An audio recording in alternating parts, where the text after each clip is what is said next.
Para mim, a palavra que melhor descreve a Miranda do Antigo Testamento é pragmatismo. Ela é uma personagem extremamente racional, cética, prática. Ela é uma pessoa que tem uma abertura intelectual bem abrangente. Você a vê ali, geralmente, sempre questionando uma coisa nova, alguma interação nova. Para ela, as coisas têm que fazer sentido para que ela se dê o luxo de testar. No quesito conscienciosidade ou realização, eu imagino que ela deva pontuar muito, muito alto. Ela é uma advogada em Manhattan, em um escritório, ela trabalha como associada, então, assim, ela tem grandes responsabilidades e ela também trabalha muito com prazos, com papelada, né, documentos. Naquela época não tinha processo digital, então ela tinha que ser muito organizada, ela tinha que ser muito diligente, muito preocupada com prazos. Ela é uma pessoa extremamente focada e orientada para objetivos. No caso, eu acredito que ela seja a personagem que pontuaria mais alto ali, a ponto de ser quase controladora, meio rígida demais com as suas regras. Eu acho que é por isso que inicialmente introduziram o personagem do Steve. Ele deveria trazer um pouco de leveza para balancear toda essa dureza da Miranda. A despreocupação dele, às vezes aquele caos que ele instalava, puxava ela para esse lado um pouco mais brincalhão, mas por vezes também acabava aumentando o estresse. Assim, a gente tem as consequências boas e ruins do Steve. Eu não acredito que ele seja esse vilão todo que muita gente coloca aqui.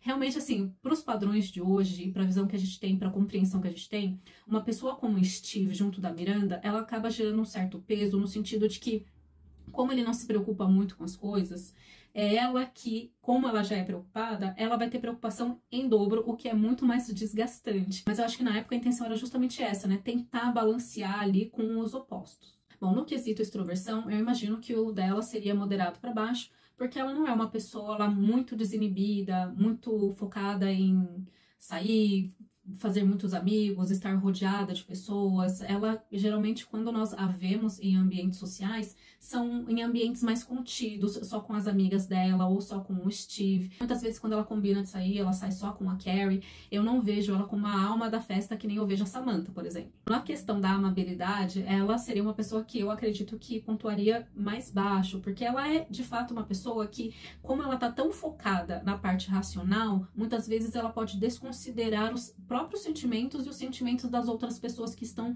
escutando aquilo que ela tem para dizer. Ela é aquela pessoa que vai falar doa quem doer, e muitas vezes ela é muito crítica e dura, né? E ela pode ser muitas vezes até sarcástica. É aquela questão, existe franqueza e existe a crítica mordaz.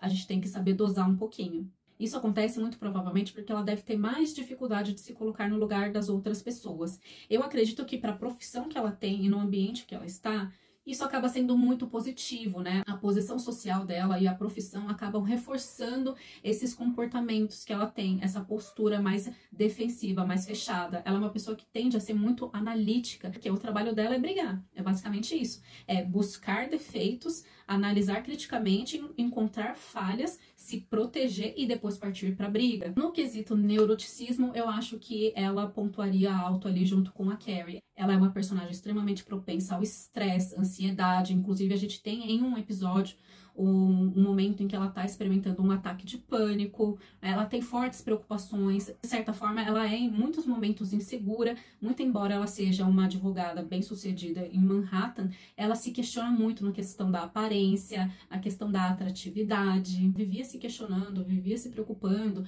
E aí, justamente, acho que nesse episódio, inclusive, que ela tem esse ataque de pânico porque ela acha que ela vai ficar sozinha. E eu também acredito que a profissão dela e o próprio contexto da cidade grande acabam exacerbando muito desse estresse, né, desse neuroticismo.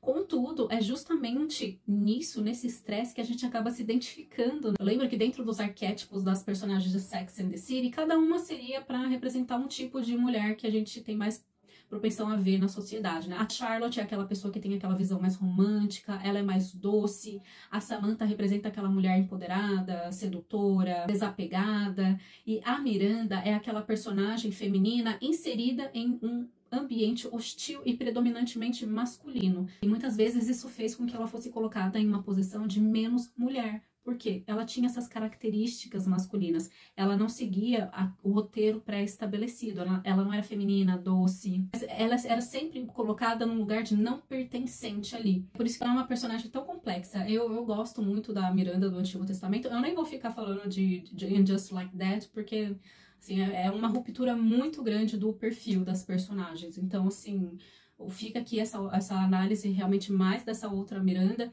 que era justamente uma crítica e um rompimento de barreiras, né, do tipo de que a mulher, ela pode querer ter um relacionamento, ela pode querer ser mãe, e ela pode querer ser bem-sucedida na carreira dela, e ela pode querer bater de frente, entendeu? Eu acho que essa era a ideia da Miranda, né? Essas são as minhas considerações sobre a Miranda de Sex and the City, e se você quiser mais análise de personagens, segue que tem vários outros vídeos sobre outros personagens da série.